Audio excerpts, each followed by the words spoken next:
संभोग की प्यासी पिशाचनी भाग 1। सूरज अपने दोस्तों के साथ अपने गांव बैरगनिया जा रहा था। रात का समय था और उनकी जीप सुनसान सड़क पर दौड़ रही थी। आसमान में अधूरी चांदनी फैली थी और हल्की ठंडी हवा बह रही थी। दोस्तों के बीच हंसी मजाक चल रहा था, लेकिन सूरज के मन में एक अजीब सा डर था। रास्ते में जंगल का एक सुनसान हिस्सा पड़ा, जहां सड़क के दोनों ओर घने पेड़ थे। अचानक जीप की हेडलाइट्स की रोशनी में एक महिला दिखाई दी, लाल साड़ी पहने, लंबे घने बालों वाली, सड़क के किनारे खड़ी हुई। अरे, इतनी रात को यहाँ कोई औरत क्या कर रही है? दीपक ने चौंक कर कहा। लगता है किसी को मदद की जरूरत है, राजू ने कहा। लेकिन सूरज के भीतर अजीब बेचैनी थी। उसने महसूस किया कि उस औरत की आंखें असामान्य रूप से चमक रही थीं। चलो इसे छोड़कर आगे बढ़ते हैं, सूरज ने कहा, लेकिन तभी वह औरत उनकी गाड़ी के करीब आ गई। भैया, क्या आप मेरी मदद करेंगे? उसकी आवाज में अजीब सा सम्मोहन था। सूरज ने अनमने मन से पूछा, क्या हुआ? मुझे गांव तक जाना है, क्या आप छोड़ देंगे? दोस्तों ने एक दूसरे की तरफ देखा और आखिरकार राजू ने कहा, ठीक है, बैठ जाओ। वह औरत धीरे से जीप में चढ़ गई और सूरज के पास आकर बैठ गई। उसकी खुशबू अजीब तरह से मदहोश करने वाली थी। सूरज महसूस करने लगा कि उसका शरीर सुन्न हो रहा है। जीप आगे बढ़ी, लेकिन जैसे जैसे वे आगे बढ़ रहे थे, सूरज को एहसास हुआ कि उसके आसपास का माहौल बदल रहा है। हवा और ठंडी हो गई थी। उसके कानों में फुसफुसाहट सी सुनाई दे रही थी। तभी अचानक उसने देखा। संभोग की प्यासी पिशाचनी भाग 2। सूरज की सांसें तेज हो रही थीं।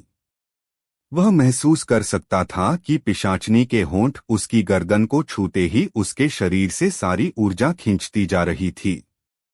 उसकी आंखें धीरे धीरे भारी होने लगीं। राजू और दीपक ने देखा कि सूरज अजीब तरह से कांप रहा था, मानो कोई उसे जकड़े हुए हो। सूरज, क्या हुआ तुझे? दीपक ने झकझोरते हुए कहा। तभी अचानक जीप की हेडलाइट तेज चमकने लगी और किसी अदृश्य शक्ति ने पूरी गाड़ी को झकझोर दिया। वह औरत नहीं, वह पिशाचनी अब पूरी तरह अपने असली रूप में आ चुकी थी। उसकी लाल आंखें धधक रही थीं और उसके लंबे नुकीले दांत सूरज की गर्दन में धंसने ही वाले थे। भगवान के लिए छोड़ दो हमें, राजू चीख पड़ा। पिशाचनी एक पल के लिए ठिठकी। उसने गहरी नजर से राजू की ओर देखा और फिर एक डरावनी हंसी हंसते हुए बोली, जो मुझे एक बार पा लेता है, वह मुझे छोड़ने की सोच भी नहीं सकता। लेकिन तभी सूरज ने अपने गले में बंधी भगवान हनुमान की लॉकेट को कसकर पकड़ लिया। जैसे ही लॉकेट ने पिशाचनी की त्वचा को छुआ, वह दर्द से चीख उठी। उसके शरीर से धुआं उठने लगा और वह छटपटाने लगी। जल्दी करो, मंत्र पढ़ो, सूरज ने कांपती आवाज में कहा। राजू और दीपक ने जल्दी से हनुमान चालीसा पढ़ना शुरू किया। हर शब्द के साथ पिशाचनी की चीखें और तेज होती गईं। उसकी आंखों से खून निकलने लगा और देखते ही देखते वह हवा में घुलकर गायब हो गई। जीप फिर से स्टार्ट हो गई और वातावरण सामान्य हो गया। तीनों दोस्त कांपते हुए एक दूसरे की तरफ देखने लगे। चलो यहाँ से जल्दी निकलते हैं, दीपक ने घबराई हुई आवाज में कहा। सूरज ने एक लंबी सांस ली और जीप को तेजी से आगे बढ़ा दिया। लेकिन क्या वह सच में खत्म हो चुकी थी? क्योंकि जैसे ही वे गांव के करीब पहुंचे, पीछे से वही डरावनी हंसी फिर से सुनाई दी। अंत या फिर एक नई शुरुआत? अगर तुम्हें कहानी पसंद आई तो बताओ। मैं इसका और रोमांचक अगला भाग भी लिख सकता हूँ। संभोग की प्यासी पिशाचनी भाग 3। गांव बैरगनिया की सीमा पर पहुंचते ही सूरज, राजू और दीपक ने राहत की सांस ली। लेकिन उनके दिलों की धड़कनें अभी भी तेज थीं। क्या सच में वो खत्म हो गई? दीपक ने कांपती आवाज में पूछा। पता नहीं, लेकिन अब हम सुरक्षित हैं, सूरज ने कहा, मगर उसके मन में अजीब सी बेचैनी थी। गांव में घुसते ही वे सीधे मंदिर पहुंचे। पुजारी बाबा रात के आखिरी पहर में भगवान की आरती कर रहे थे। उन्हें देखते ही बाबा समझ गए कि कुछ अनहोनी हुई है। क्या हुआ बेटा? तुम्हारे चेहरे पर डर क्यों है? बाबा ने पूछा। सूरज ने सारी घटना विस्तार से बताई। बाबा कुछ देर सोच में पड़ गए, फिर बोले, ये साधारण आत्मा नहीं थी, ये चुड़ैल पिशाचनी थी। ऐसी आत्माएं कामवासना और रक्तपान के लिए भटकती हैं। जो पुरुष इनके मोह में फंसता है, उसका नाश निश्चित होता है। लेकिन हमने मंत्र पढ़कर उसे भगा दिया बाबा। अब तो वह चली गई ना? राजू ने घबराकर पूछा। बाबा की आंखों में चिंता थी। शरीर से भले ही उसने तुम्हें छोड़ दिया हो, पर अगर उसने तुम्हारी आत्मा पर निशान छोड़ दिया तो वह फिर से लौटकर आएगी। सूरज का चेहरा पीला पड़ गया। मतलब? मैं अभी भी खतरे में हूं। बाबा ने गहरी सांस ली और बोले, आज रात तुम्हें मंदिर में रुकना होगा। सुबह पहली किरण के साथ हवन और शुद्धिकरण होगा, तभी वह तुम्हें पूरी तरह छोड़ पाएगी। रात का कहर। तीनों दोस्त मंदिर में ही रुक गए। चारों ओर शांति थी, लेकिन सूरज को बेचैनी महसूस हो रही थी। उसकी आंखें भारी होने लगीं और धीरे धीरे वह नींद में डूब गया। अचानक उसने महसूस किया कि कोई उसके चेहरे को छू रहा है। उसकी आंखें खुलीं, सामने वही लाल साड़ी वाली औरत खड़ी थी। मैंने कहा था ना, जो मुझे एक बार पा लेता है वो मुझे छोड़ नहीं सकता। सूरज चीखना चाहता था, लेकिन उसकी आवाज गले में ही अटक गई। उसके शरीर पर जैसे लकवा मार गया हो। पिशाचनी उसके करीब आई, उसके होंठ सूरज के होठों से बस कुछ इंच दूर थे। तुम मेरा बनोगे हमेशा के लिए, उसने फुसफुसाकर कहा और सूरज के गले पर अपने नुकीले दांत गड़ा दिए। सुबह का रहस्य। राजू और दीपक की आंखें अचानक खुलीं। मंदिर में शांति थी, लेकिन सूरज वहां नहीं था। सूरज कहाँ गया? दीपक घबराकर बोला। उसी समय बाबा अंदर आए। अब सूरज को बचाना मुश्किल है। वह चुड़ैल उसे अपने साथ ले गई। नहीं बाबा, हमें उसे बचाना होगा, राजू ने गिड़गिड़ाते हुए कहा।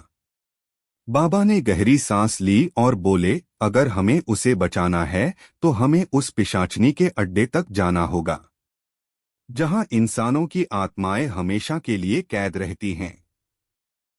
राजू और दीपक ने एक दूसरे की ओर देखा। क्या वे अपने दोस्त को उस भयावह पिशाचनी के चंगुल से बचा पाएंगे, या फिर सूरज हमेशा के लिए उसकी वासना और प्यास का शिकार बन चुका था? अगले भाग में जारी। अगर तुम इस कहानी का अगला भाग चाहते हो तो बताओ। अब कहानी और भी रोमांचक होने वाली है। संभोग की प्यासी पिशाचनी भाग 4। सूरज को बचाने के लिए राजू और दीपक पूरी तरह तैयार थे, लेकिन बाबा ने उन्हें सावधान किया। वह जगह कोई साधारण स्थान नहीं है। वहां सिर्फ वे ही जा सकते हैं जिनकी आत्मा में पिशाचनी की छाया न हो। अगर तुमने जरा भी डर दिखाया तो वह तुम्हें भी अपना शिकार बना लेगी। राजू और दीपक ने एक दूसरे की ओर देखा। सूरज उनका बचपन का दोस्त था, वे उसे इस हाल में नहीं छोड़ सकते थे। बाबा, हमें बताइए कि हमें कहाँ जाना होगा? दीपक ने हिम्मत जुटाकर पूछा। बाबा ने एक पुरानी किताब निकाली और एक जगह उंगली रखकर बोले, गांव के बाहर जंगल के बीचों बीच एक पुराना खंडहर है। वही इस पिशाचनी का अड्डा है। सूरज अभी जिंदा हो सकता है, लेकिन अगर सूरज पर उसने अपना पूरा अधिकार कर लिया तो वह फिर कभी इंसान नहीं रहेगा। खंडहर की ओर यात्रा। राजू और दीपक ने हाथ में हनुमान जी का लॉकेट और बाबा द्वारा दी गई राख ली और रात के अंधेरे में खंडहर की ओर निकल पड़े। चारों ओर भयानक सन्नाटा था। चांद की हल्की रोशनी पेड़ों के पीछे से झांक रही थी। जैसे जैसे वे खंडहर के करीब पहुंचे, हवा ठंडी और भारी होने लगी। अचानक उन्हें कानों में एक मधुर लेकिन डरावनी आवाज सुनाई दी। तुम उसे बचाने आए हो, लेकिन अब तुम भी मेरे होंगे। राजू और दीपक ठिठक गए।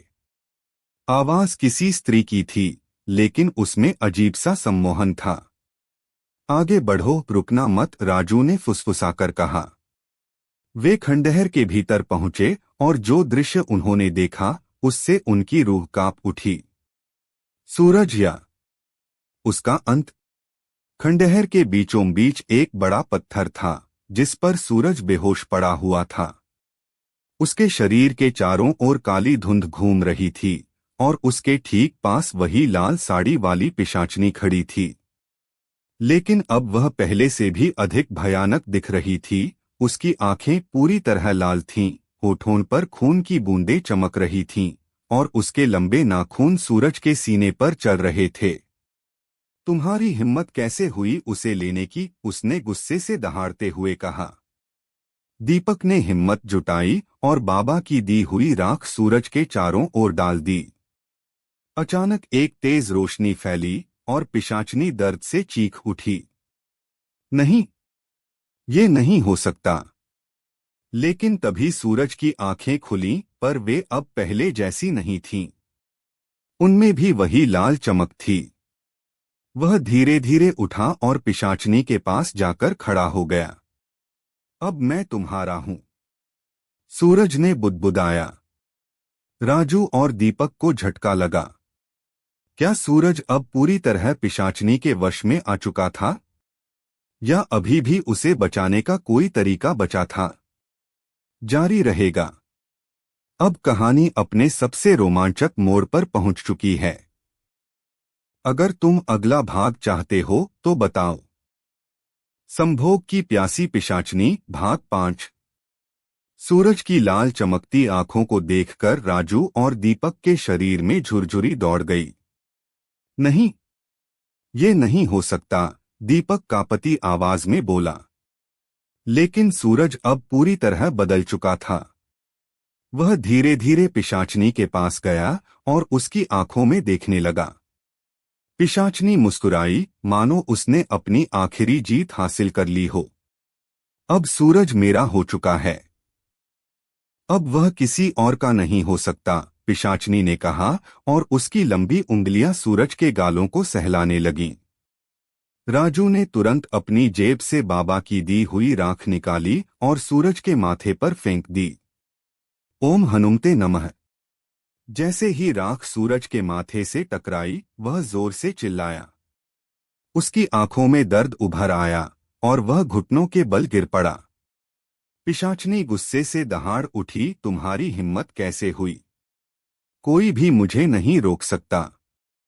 वह राजू की तरफ झपटी, लेकिन दीपक ने जल्दी से हनुमान चालीसा पढ़ना शुरू कर दिया। अतुलित बलधाम हेम शैलाभदेहम। जैसे जैसे मंत्र आगे बढ़ता गया, पिशाचनी की शक्ति कमजोर पड़ने लगी। वह छटपटाने लगी, उसका शरीर काला पड़ने लगा और उसकी चीखें पूरे खंडहर में गूंजने लगीं। नहीं, मैं हार नहीं सकती। सूरज को मेरे पास रहने दो।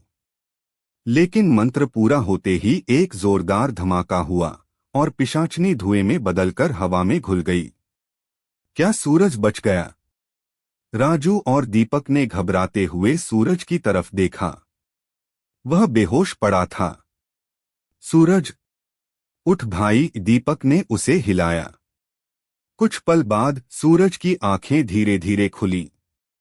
अब वे फिर से वैसी ही थीं जैसी पहले हुआ करती थीं, कोई लाल चमक नहीं, कोई पिशाचनी का असर नहीं। भाई, मैं कहाँ हूँ? सूरज ने कमजोर आवाज में पूछा। राजू और दीपक की आंखों में आंसू आ गए। तू वापस आ गया भाई। वे तीनों एक दूसरे से गले लग गए। अंत या एक नई शुरुआत। तीनों दोस्त जैसे तैसे खंडहर से बाहर निकले और बाबा के पास पहुंचे। बाबा ने उन्हें देखते ही मुस्कुरा दिया। तुमने जो किया वह आसान नहीं था। तुमने न सिर्फ सूरज को बचाया बल्कि गांव को भी उस पिशाचनी के श्राप से मुक्त कर दिया। सूरज ने एक लंबी सांस ली। अब सब खत्म हो गया बाबा। बाबा कुछ देर चुप रहे, फिर बोले, शायद हाँ, लेकिन ऐसी आत्माएं कभी पूरी तरह समाप्त नहीं होती। अगर कभी उसके जैसी कोई और आत्मा तुम्हें बुलाए तो सावधान रहना। तीनों दोस्त मंदिर से बाहर निकले और पहली बार सूरज की रोशनी को महसूस किया। लेकिन उनके दिल में एक सवाल अभी भी था। क्या वाकई पिशाचनी खत्म हो गई थी या वह किसी और रूप में फिर लौटेगी? अंत या शायद नहीं। अगर तुम्हें यह कहानी पसंद आई तो बताओ। मैं और भी डरावनी और रोमांचक कहानियां लिख सकता हूं।